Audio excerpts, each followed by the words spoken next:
My fellow Singaporeans, good evening.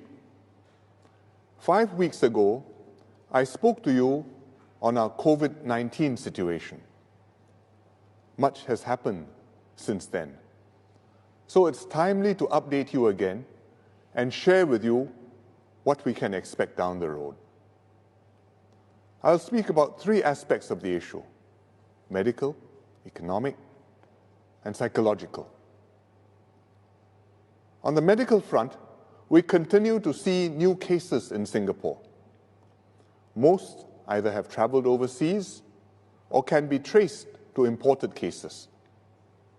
Each time, we've been able to isolate them, do contact tracing, and quarantine the close contacts. So our numbers have not blown up.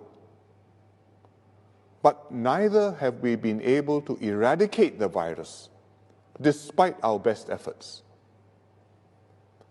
At the same time, around us, the number of cases is rising rapidly.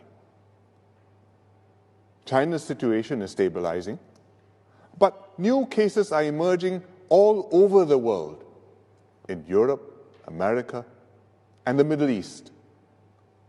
Globally, the number of cases is doubling every 5 to 7 days.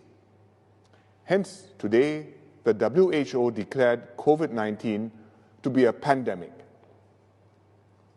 What does this mean?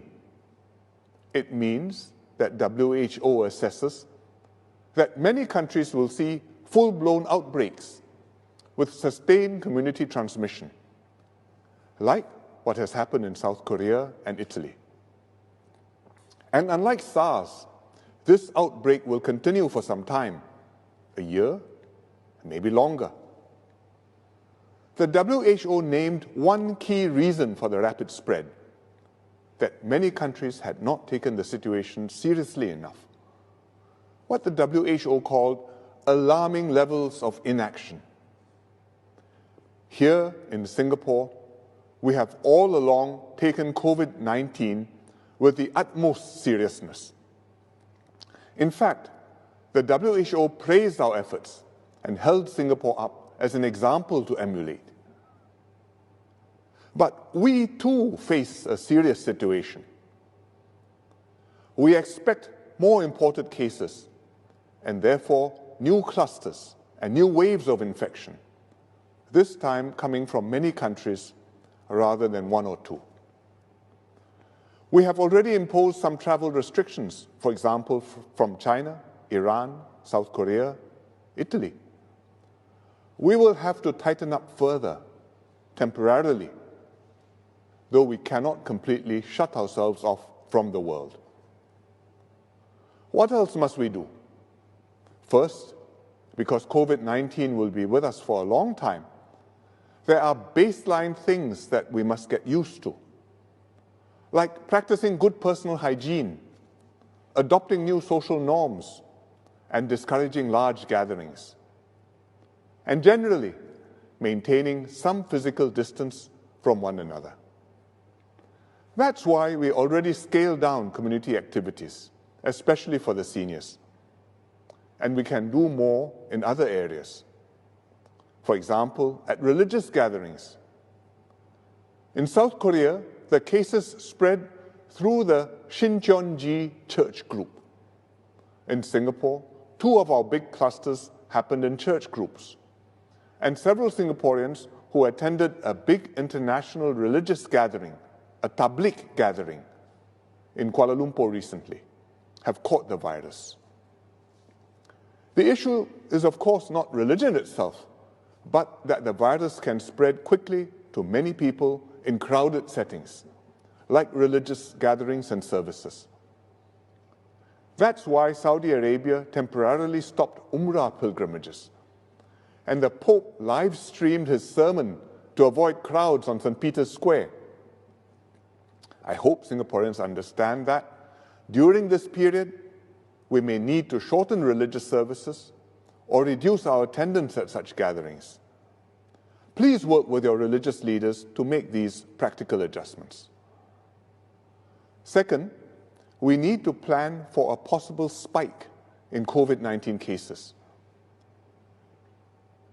With very large numbers, if it happens, we will not be able to hospitalize and isolate every case like we do now.